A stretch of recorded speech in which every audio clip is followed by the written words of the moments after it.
The rain began at 6:47 p.m., a soft, apologetic drizzle that whispered against the windows of the small bungalow on Charlotte's west side. Inside, Marcus James Holloway, 35 years old, and a man who understood the intricate mechanics of a city bus better than he understood the shifting gears of his own marriage, was on his knees. He was not praying, he was playing. Opposite him, his 5-year-old son, Aiden, held a bright yellow plastic crane, lifting a worn wooden block into the air with intense concentration. Aiden's beautiful brown skin was luminous under the warm glow of the $89 floor lamp from Target, and the tiny coils of his hair bounced with each focused movement. Marcus earned $47,000 a year as a mechanic for the Charlotte area transit system. It wasn't a glamorous job, but it was honest. It was steady. It was the kind of work that bought this 1,100 square foot house, paid the $1,280 monthly mortgage, and kept the lights on. It was the kind of work that allowed him to be on the floor at 6:47 p.m., playing with his son. He was a simple man with a simple life, and in that moment, with the smell of the rain-soaked earth drifting through the window screen and the sound of his son's happy humming, he felt like the richest man in the world. The knock on the door was not soft. It was 3 hard, authoritative raps that vibrated through the old wooden frame of the house he'd poured his soul into. Aiden looked up, his dark eyes wide. "Is that Grandma?" Marcus's stomach tightened. He hoped not. His mother-in-law, Doreen, had a way of sucking the air out of a room, of making his simple happiness feel like a personal failure. "I don't know, buddy. Let's see." He stood up, his knees cracking a little, and walked to the door.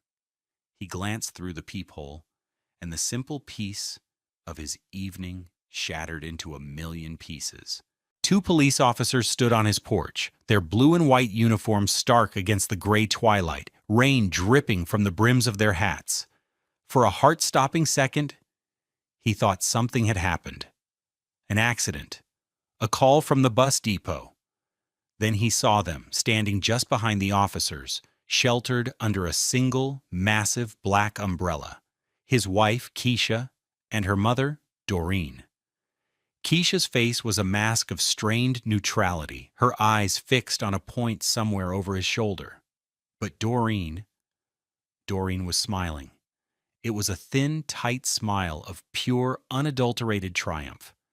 She was dressed for war, wearing a cream-colored $2,100 Burberry trench coat, her hair perfectly coiffed, her posture radiating a chilling confidence. Marcus opened the door. The damp, cool air rushed in. "Officers, is everything okay?" The taller of the 2 officers, a white man with a weary face, spoke first. His name tag read Sutton. "Sir, we received a call about a trespasser at this address." Marcus blinked. He looked from the officer to his wife, then to his mother-in-law. The word hung in the air, absurd and menacing. "Trespasser? I live here. This is my house." Doreen stepped forward, moving from under the umbrella's protection as if she wanted the officers to see her clearly. "That's him, officers. That's the man. He refuses to leave." Her voice was smooth, practiced, the voice of someone used to being believed. "Keisha?" Marcus's voice was barely a whisper.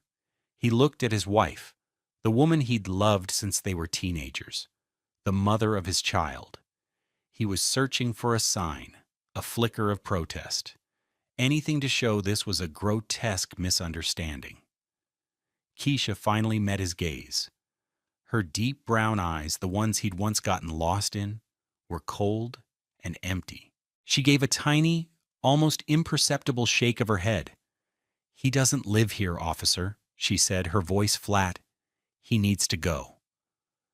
The words struck Marcus with the force of a physical blow.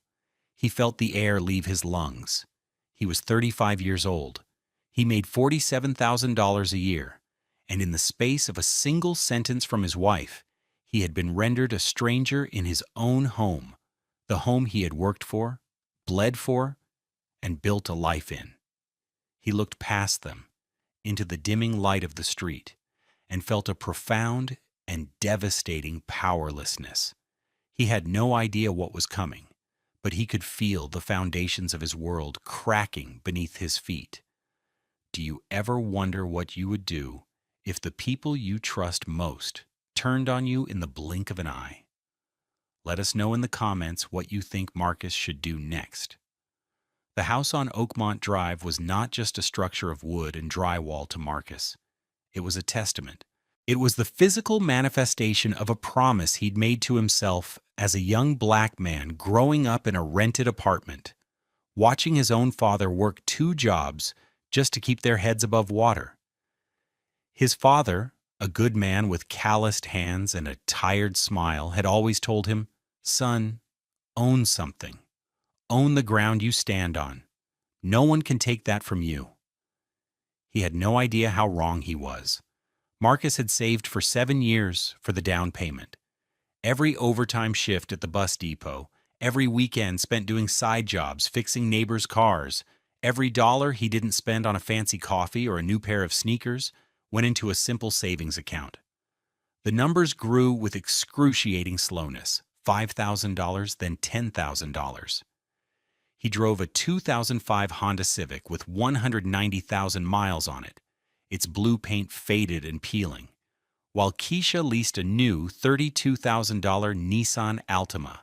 He wore the same $150 Red Wing work boots for 3 years, resoling them himself twice, while she bought $600 designer shoes she'd wear only once. He never complained. Her happiness, he thought, was part of the life he was building. He remembered the day he closed on the house, like it was yesterday. It was a bright, cloudless day in May, 3 years before Aiden was born. Keisha was supposed to come with him to the lawyer's office, but at the last minute she'd said Doreen needed her for a shopping emergency at South Park Mall. "It's just signing papers, right, baby?" she'd said over the phone. "You can handle it." So he sat alone in the sterile beige office of the closing attorney, a man in a crisp $1,500 suit who smelled faintly of paper and ambition. Marcus felt out of place in his best polo shirt and clean jeans. He watched his own hand, the knuckles scarred from busted wrenches and hot engines, as he signed document after document. The biggest one was the deed. He remembered the attorney asking, "Title will be held solely in your name. Marcus James Holloway?" "Yes, sir," Marcus had said, his voice thick with emotion. He'd offered to put Keisha on the deed, but she and Doreen had laughed it off. "Why would I want my name on all that debt?" Keisha had said, nudging her mother. Doreen had added, with a dismissive wave of her hand, "Let him handle the boring stuff. Your name is for invitations and Neiman Marcus charge accounts, darling." It had stung, but he'd brushed it off. It was just their way. So he signed alone. He wrote the check for the $22,500 down payment from his personal savings account. The mortgage, in his name alone, was approved based on his income, his credit, his work history. The monthly payment of $1,280 was auto-drafted from his checking account on the first of every month. The property tax bill from Mecklenburg County for $3,100 a year came addressed to him. The homeowner's insurance policy for $950 a year with State Farm listed him as the sole insured party. The house was his. It was a fact, as solid and real as the concrete foundation it sat upon. In the early years of their marriage, before Aiden, the house was their shared project. They painted the living room a warm tan together. He spent a whole weekend laying down $600 worth of laminate flooring in the kitchen, a project he was immensely proud of. They bought a used, comfortable sofa for $800 from a consignment shop and spent evenings curled up on it, watching movies. Those were the good days, The days when Keisha would bring him a cold beer while he was mowing the lawn, her smile genuine and warm.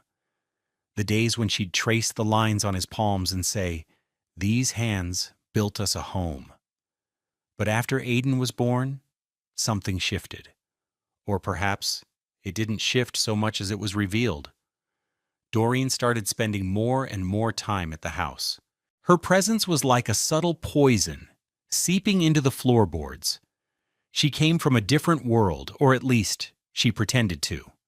She lived in a sprawling 5,000 square foot colonial in Myers Park, a place of manicured lawns and silent tree-lined streets where old money whispered behind tall hedges. She claimed the house, valued at $1.2 million, was in the family. She drove a white BMW 7 Series, a $90,000 statement of arrival, and her wardrobe consisted of an endless rotation of designer labels: Armani, Burberry, Chanel. Her disdain for Marcus's life was not subtle. It was a constant dripping faucet of condescension. She'd walk into his kitchen, run a finger along the countertop he'd installed himself, and say, "Oh, laminate, how practical." She'd eye his trusty Timex watch, an $89 gift from his father, and compare it to the $15,000 Rolex on her new husband's wrist. Her favorite target was his job. "A bus mechanic," she'd say, drawing the words out as if they tasted bad. "It's so physical, so blue-collar." And then would come the line, the one that made Marcus's blood run cold, the one she deployed like a weapon. "Keisha, darling, I just don't understand. A man who fixes buses doesn't own a house. It simply doesn't add up." He had thought it was just talk, ignorant, elitist chatter from a woman who didn't understand the value of hard work. He never imagined that she would try to turn her poisonous fantasy into a legal reality. He never imagined Keisha would help her. The outrage didn't begin with the police on his porch. It had been accumulating for years, a slow-building pressure behind a dam of love and hope. Marcus had ignored the warning signs, choosing to believe in the woman he married, not the one her mother was trying to create. The first major crack appeared about a year ago, on Aiden's 4th birthday. Marcus had spent 2 weeks in his garage restoring a vintage Power Wheels Jeep he'd found on Facebook Marketplace for $50. He'd stripped it down, repainted it a glossy cherry red, rewired the motor, and even installed working headlights. He'd spent about $120 on parts and paint, but countless hours of his time. When he presented it to Aiden, the boy's shriek of joy was the only payment he needed. Later that evening, after the party guests had left, Doreen cornered him in the kitchen while he was washing dishes. "That was a cute little project, Marcus," she began, her tone dripping with false sweetness. "But you know, for what you spent on all that paint and nonsense, you could have put a down payment on a brand new one. They sell them at the mall for $399.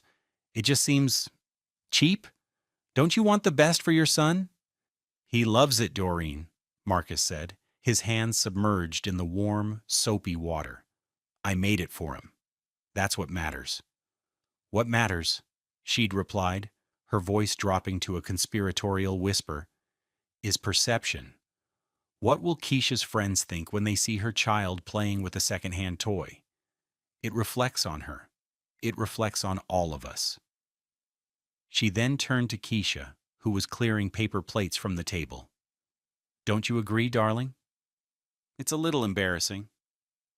Marcus waited for Keisha to defend him, to defend the gift he'd poured his heart into. But she just shrugged, avoiding his eyes.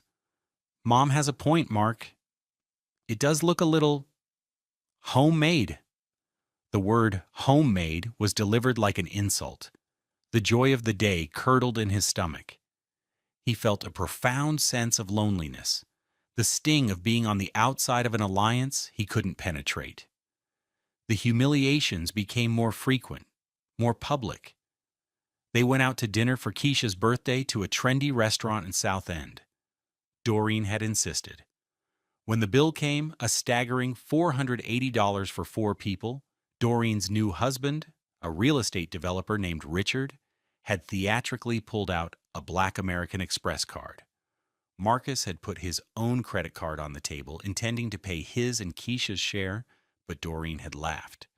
A loud, sharp laugh that turned heads at nearby tables. "Oh, put that away, Marcus," she'd said, waving her hand dismissively. "Richard will handle it.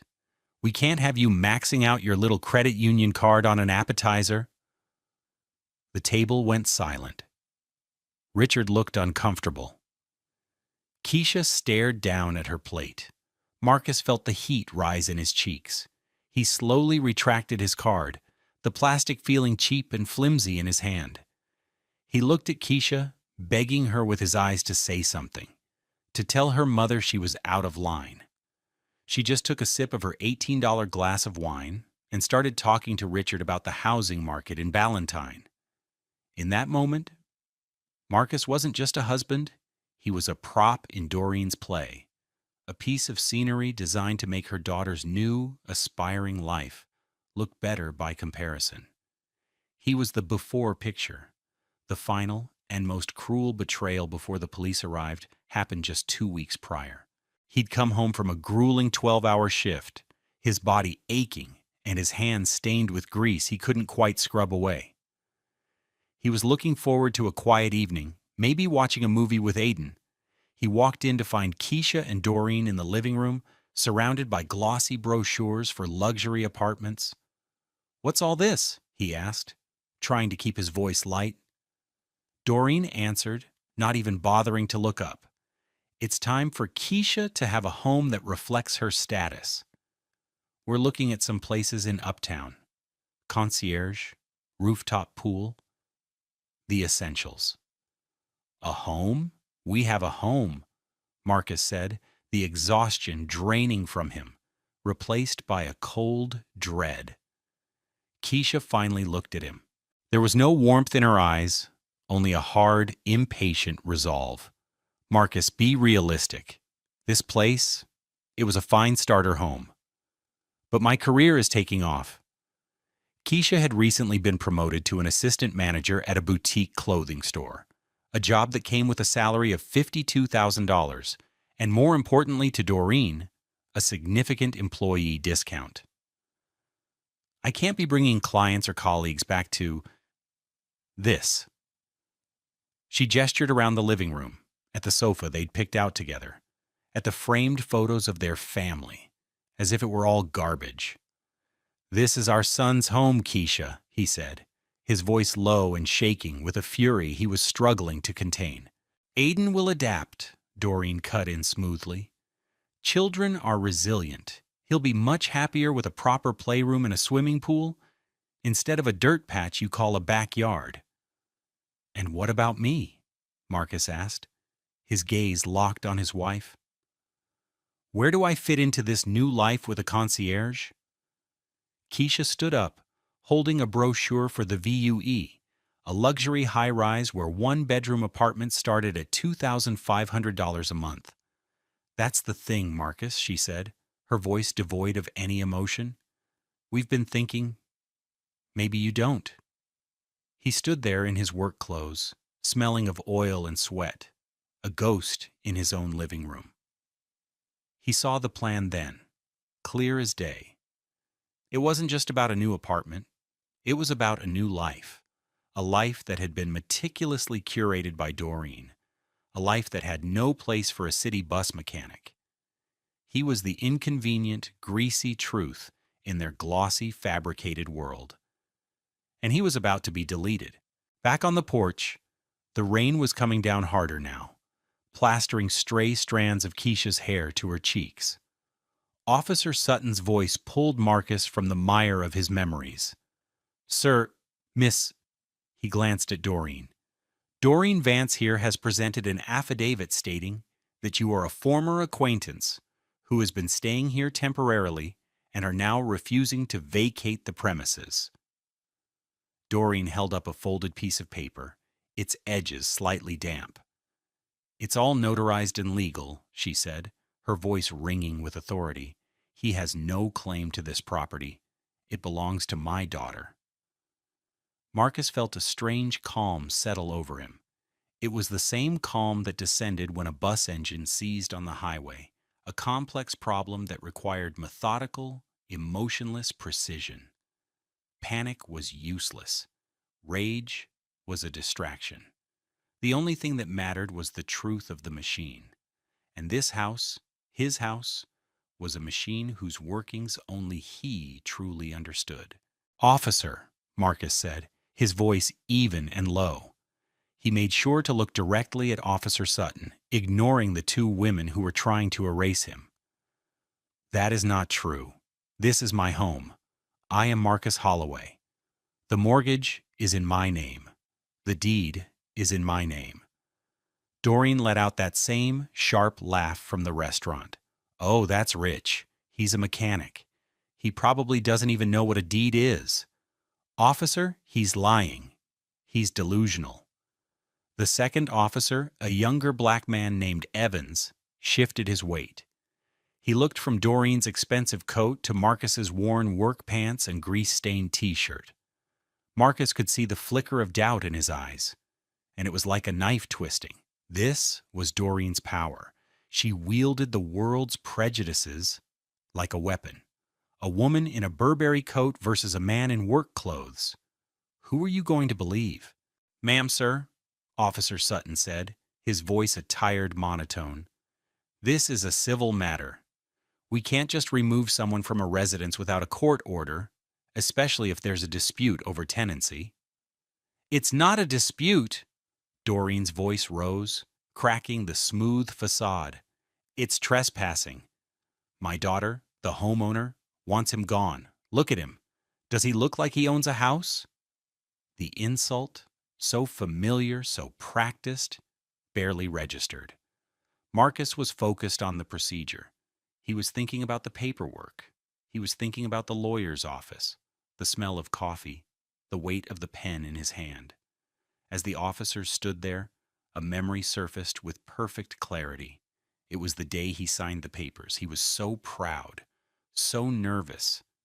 The attorney, Mr. Davison, had slid the final deed document across the polished mahogany table. "Okay, Marcus, this is the big one. This document will be recorded with the Mecklenburg County Register of Deeds. It certifies that you, and you alone, are the sole owner of the property at 1422 Oakmont Drive." Marcus had picked up the pen. His hand was trembling slightly. He remembered looking at the empty chair beside him, the one Keisha was supposed to be in. For a fleeting second, he'd felt a pang of sadness that she wasn't there to share this moment.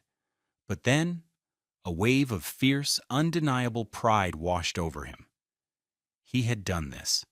He, Marcus James Holloway, the boy from the rented apartment, the man who got his hands dirty for a living, had accomplished this monumental thing all by himself. His father's words echoed in his mind. "Own the ground you stand on." He signed his name, the ink a dark, definitive black against the crisp white paper. He'd slid the document back to the attorney. "It's done," he'd said, his voice thick. "Congratulations, Mr. Holloway," the attorney had said, shaking his hand. "You're a homeowner." That memory was his anchor in the storm of Doreen's lies. The paper existed. It was filed. It was a public record. It was the truth. "Officer," Marcus said, his voice cutting through Doreen's tirade, "you don't have to take my word for it. You can check the county records right now." Officer Sutton looked at him, then at Doreen, then back at him. A long, tense moment passed. The only sound was the drumming of the rain on the small porch roof. "My patrol car has a laptop," Officer Evans said quietly, speaking for the first time. "I can run a property search with the county register." Doreen's smile faltered for the first time. A flicker of uncertainty, of annoyance, crossed her face. "That won't be necessary, officer. We have the affidavit. My daughter is here to confirm it. This is an open and shut case. It'll just take a minute, ma'am, Officer Sutton said, his gaze fixed on Marcus. He seemed to have made a decision. Evans, go run the address. As Officer Evans walked back towards the patrol car, a new, terrifying thought entered Marcus's mind. What if she had somehow changed it? What if this elaborate plan involved some forged document he didn't know about? What if her money and influence had already poisoned the official record? He had made a critical mistake in underestimating just how far she would go. For the first time since they arrived, a sliver of genuine fear pierced his methodical calm. The moments while Officer Evans was at his car stretched into an eternity. The rain fell in a steady, relentless rhythm, a miserable metronome counting down to either vindication or ruin. Marcus was acutely aware of everything. The way Keisha was hugging herself, shivering, though it wasn't that cold. The way Doreen kept glancing towards the police car, a tight, anxious energy buzzing around her. He was also aware of a small face peeking around the corner of the hallway inside. Aiden. Marcus's heart broke. He gave a small, almost imperceptible shake of his head, trying to motion for his son to go back to his room. This was not something a child should see. He needed to protect him from this ugliness, from the sight of his mother and grandmother trying to make his father homeless. He thought about the life he'd tried to build for that little boy. It was a life of simple, tangible love. It was Saturday morning pancakes shaped like dinosaurs. It was the $20 Lego set he'd helped him build on the living room floor. It was packing his lunch every morning, cutting the crusts off his sandwich just the way he liked. It was fixing his bicycle when the chain fell off. These were the acts of service that, for Marcus, were the same as saying, "I love you." He'd tried to maintain that normalcy, even as the emotional distance between him and Keisha grew into a chasm. He was playing dumb, pretending not to notice the cold shoulders, the whispered phone calls she'd take in the other room, the way she and Doreen would fall silent whenever he walked in. Just that morning, he'd gotten up at 5:30 a.m., as he always did. He'd made coffee.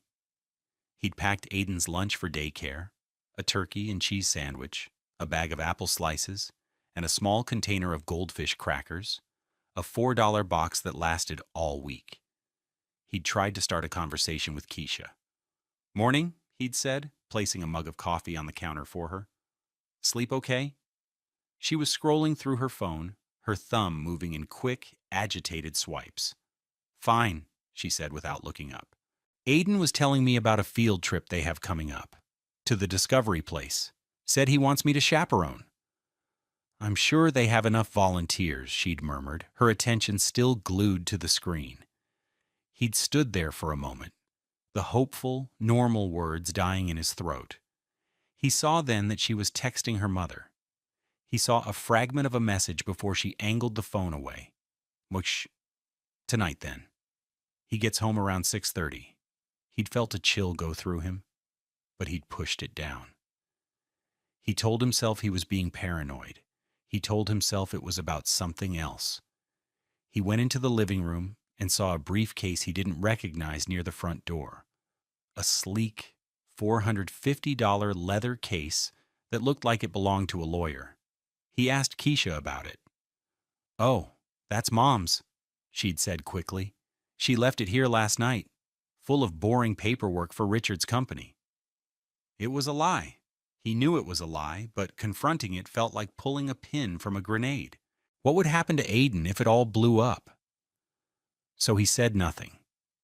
He kissed his son goodbye, hugged him tight, and went to work.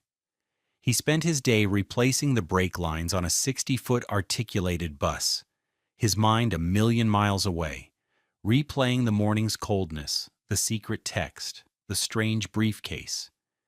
He was gathering evidence, not of a crime, but of a dying love. He was documenting the end of his family, one cold dismissal at a time. Now, standing on the porch, he realized the briefcase hadn't been full of Richard's paperwork. It had been full of his own eviction. The affidavit Doreen was waving around had been sitting in his own living room all day, waiting for him. He looked at Keisha. Her beautiful face, the one he'd sketched in notebooks in high school, was twisted with a strange combination of guilt and defiance. She was a stranger to him. The woman who had laid her head on his chest and whispered her dreams to him was gone. In her place was Doreen's daughter, a woman who would stand in the rain and lie to a police officer to throw the father of her child out onto the street. He wasn't just fighting for his house anymore.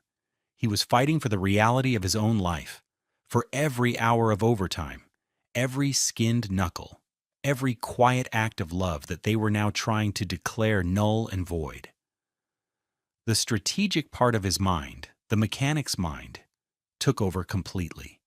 He had presented his case. He had pointed them to the evidence. Now, all he could do was wait for the diagnostics to come back. Officer Evans was walking back from the car. He held the laptop in one hand, shielding its screen from the rain with his body. His face was unreadable. Marcus held his breath. Doreen puffed up her chest, a confident smirk returning to her lips, as if she was certain the officer was about to confirm her story. She had no idea what was coming. The walk from the patrol car to the porch was only about 30 feet, but for Marcus, it felt like miles. Each step Officer Evans took was a hammer blow against his heart. The entire world had shrunk to this small, damp space, and the verdict held within that glowing rectangle of a laptop. "All right," Officer Sutton said, turning his full attention to his partner. "What did you find?" Doreen crossed her arms, the very picture of smug impatience. "I told you this was a waste of time. Now can you please remove this man from my daughter's property?" Officer Evans didn't look at Doreen. He didn't look at Keisha. He looked directly at Marcus. There was a new light in the young officer's eyes, a flicker of understanding, of respect. "The property at 1422 Oakmont Drive," Officer Evans began, his voice clear and formal, "was purchased on May 14th, 3 years ago. The title is held by a single owner." Doreen nodded vigorously. "Exactly, my daughter, Keisha Holloway." Keisha, however, looked like she was going to be sick. Her eyes were wide with panic, darting from the officer to her mother. She knew. In that moment, Marcus realized she knew the truth about the deed. She had always known. She had counted on him being too emotional, too broken, to think clearly. She had counted on him not knowing his rights.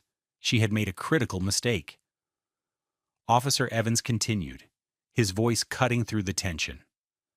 "The sole recorded owner of this property, according to the official and legally binding deed filed with Mecklenburg County, is Marcus James Holloway."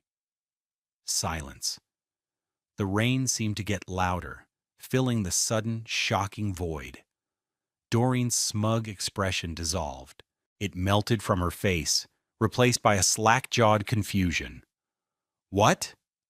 That can't be right. Run it again. You must have typed it in wrong." "I ran the address and the parcel ID number, ma'am," Evans said, his tone firm. "There is no ambiguity. The mortgage on the property is also held in a single name, Marcus James Holloway. The property tax records list one responsible party, Marcus James Holloway." He paused, then added the final nail. "There is no one named Keisha Holloway or Doreen Vance on any legal document associated with the ownership of this house." The world tilted. Marcus felt a wave of dizziness, not from fear, but from sheer, overwhelming relief. It was true. It was real. His name, the one he'd signed with a trembling hand, was a shield. Doreen sputtered, "This is impossible. It's a mistake. A computer glitch. He's a bus mechanic. He couldn't possibly afford a house on his own." Officer Sutton took a step forward.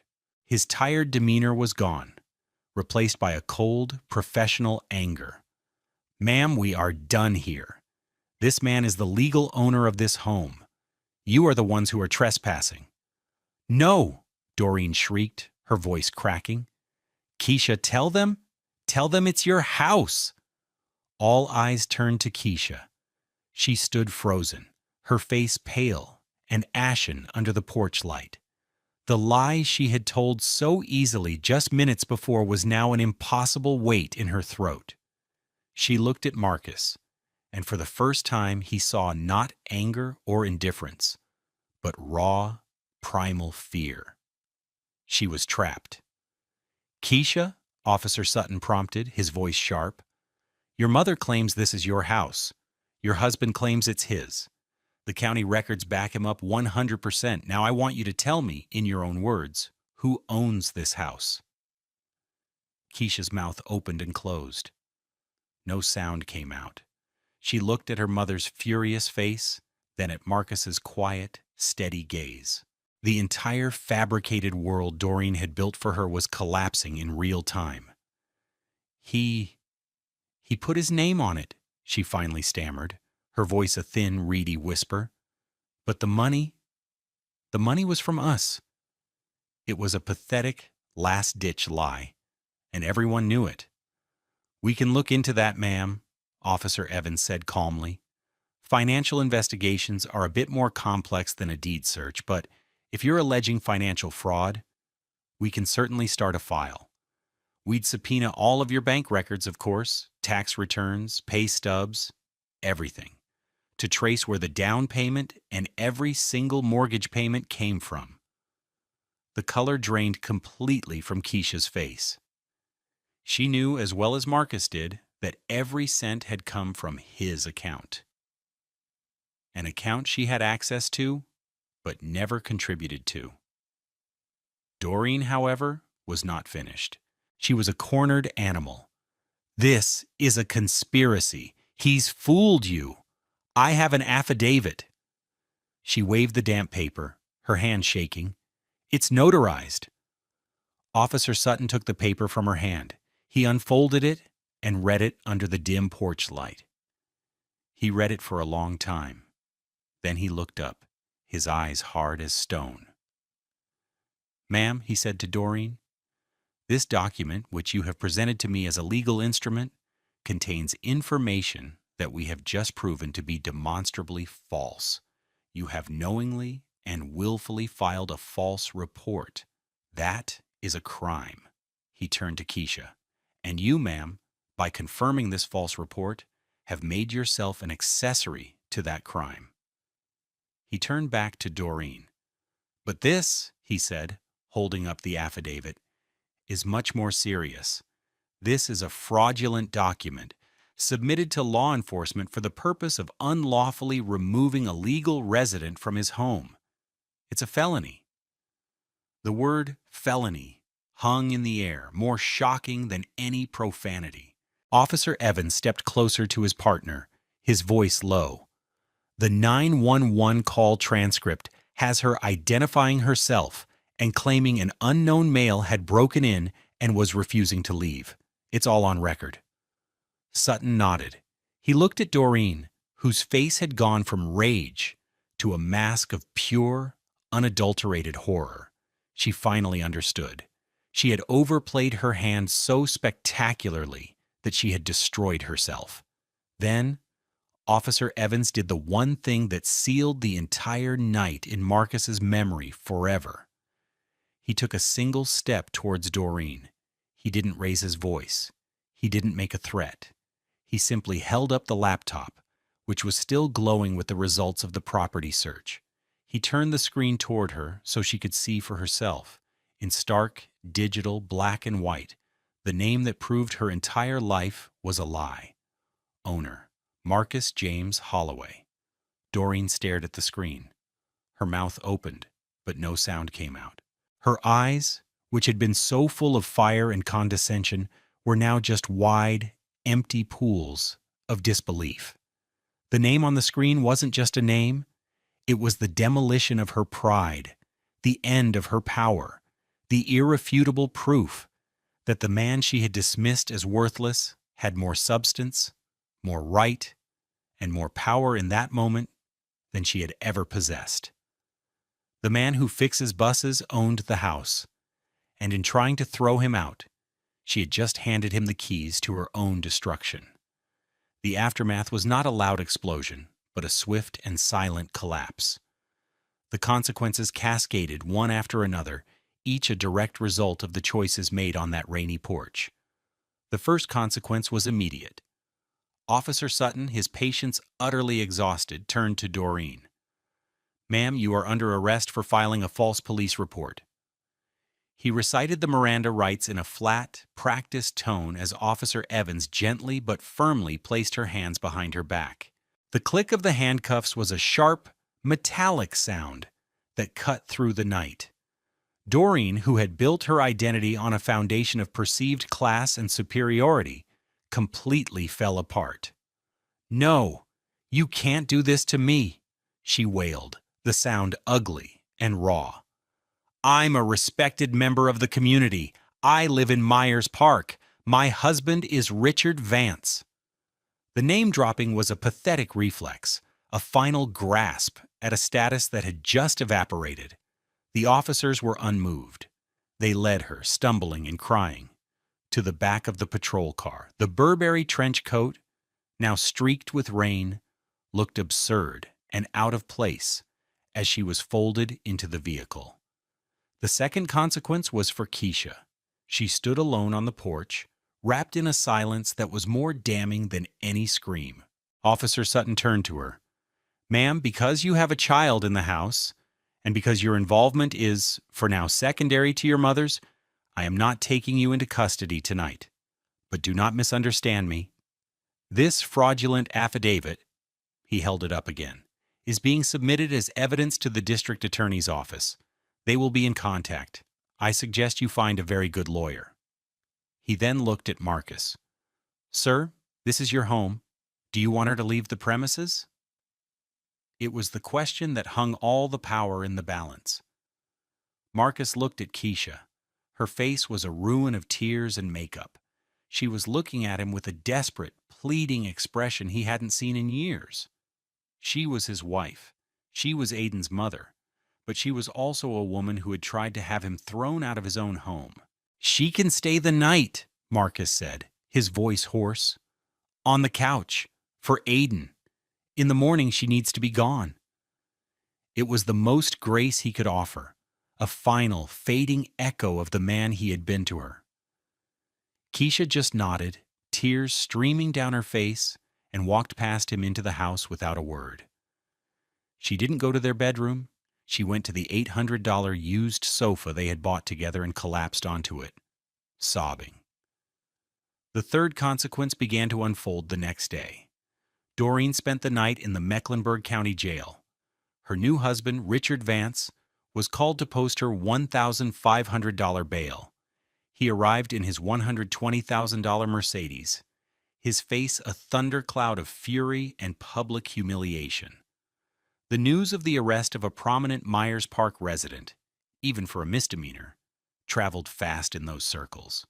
But the misdemeanor was the least of her problems. The DA's office, armed with the notarized fraudulent affidavit and the officer's body cam footage, they decided to pursue the felony charge of attempting to procure a false document to influence a legal outcome. Doreen was forced to hire a criminal defense attorney, a man whose retainer alone was $25,000. During the investigation, her carefully constructed life began to unravel. The $1.2 million Colonial in Myers Park? It wasn't in the family. It was Richard's. He had owned it for 10 years before he even met her. Her name wasn't on that deed either. Her financial contributions to their household were discovered to be virtually zero. Her power, her status, her entire identity was borrowed from him, and he was furious that she had risked his reputation with her petty, vicious games. Their marriage, already strained, fractured completely. Within 6 months, Richard filed for divorce, and Doreen, with no claim to his assets, was left with nothing but her exorbitant legal bills. For Keisha, the consequences were quieter, but no less devastating. She left the next morning as Marcus had instructed, packing a single suitcase. She moved into the guest room of the Myers Park mansion, a temporary refugee in the very home she had once lorded over Marcus. But when Doreen's marriage to Richard collapsed, they were both asked to leave. They ended up in a cramped two-bedroom apartment off Independence Boulevard, a place with thin walls and the constant hum of traffic, paid for by what little was left of Doreen's savings.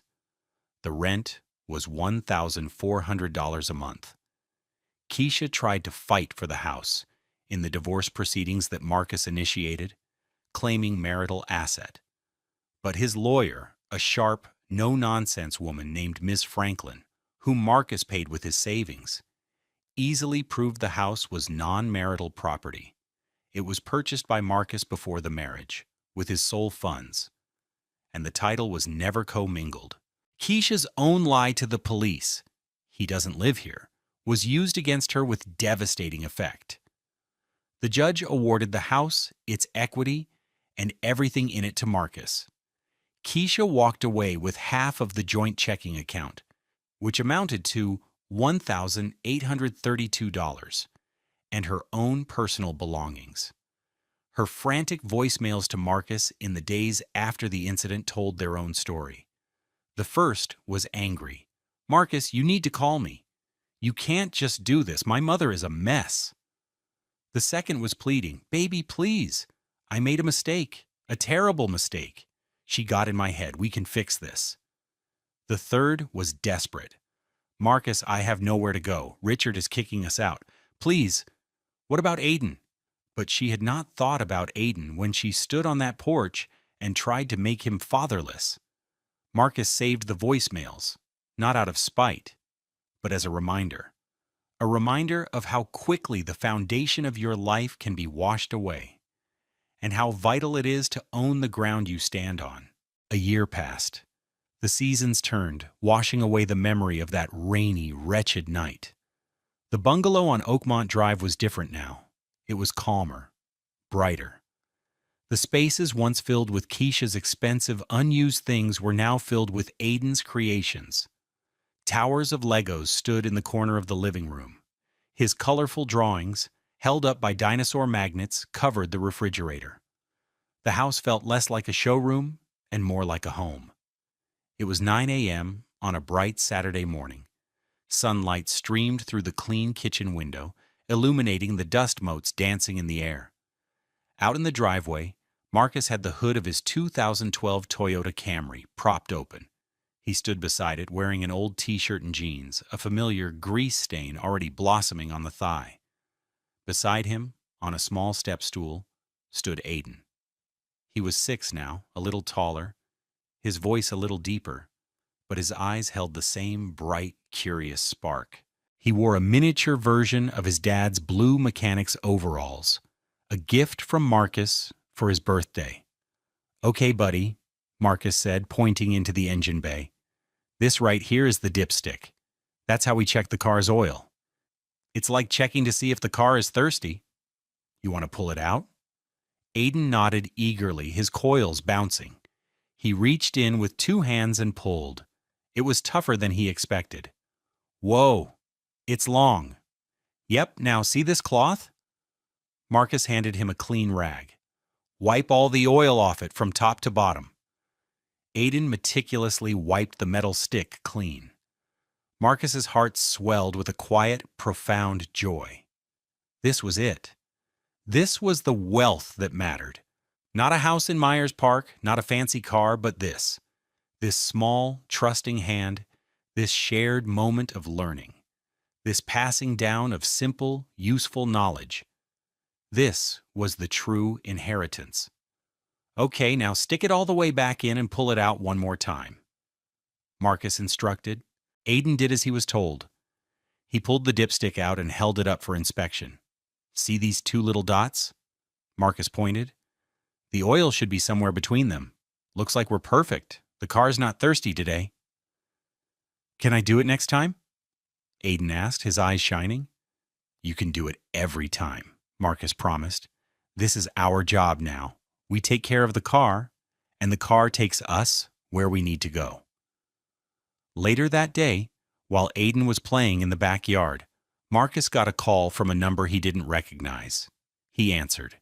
It was Keisha. He hadn't spoken to her in months, communicating only through lawyers. Her voice was different.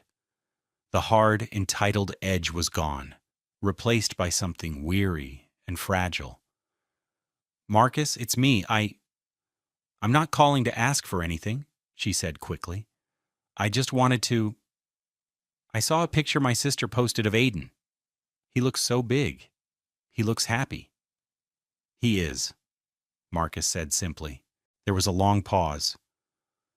I know it's too late, she said, her voice cracking. And I know sorry doesn't fix anything. But I am. I am so sorry, Marcus. For everything. My mom, she's in therapy. She lost everything. We both did. And we deserved it. I hope one day you can forgive me. Not for me.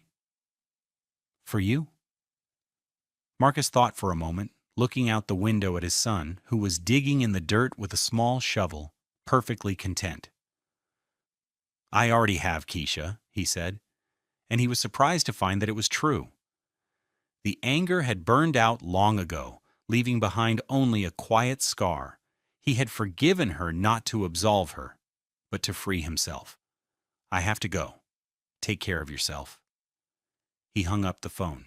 He didn't feel anger or triumph. He felt nothing. Her life, her problems, they were a world away. They had no power over him anymore. His gaze fell upon the refrigerator, at the collection of Aiden's artwork. One drawing right in the center was his favorite. It was a picture of two people standing in front of a small house, with a sun in the corner. One figure was big, and one was small. Aiden had used a dark brown crayon for their faces and arms. Underneath, in wobbly letters, he had written, Dad and me at our home. That was the only deed that mattered now. True wealth isn't measured by the square footage of your house or the price tag on your car. It's not about perception or status. It's about the love you build, the trust you earn, and the quiet dignity of your own hard work. It's about owning the ground you stand on, not just legally, but morally. It's about knowing, at the end of the day, that you've built a life of integrity, a home where your child feels safe, and a future that is truly, unshakably your own. It's about teaching your son how to check the oil on a Saturday morning, knowing you are giving him something no one can ever take away. What do you think is the most valuable thing a parent can teach their child? Share your thoughts with us below, and don't forget to subscribe to Love Beyond Pride for more stories about finding strength in the face of betrayal.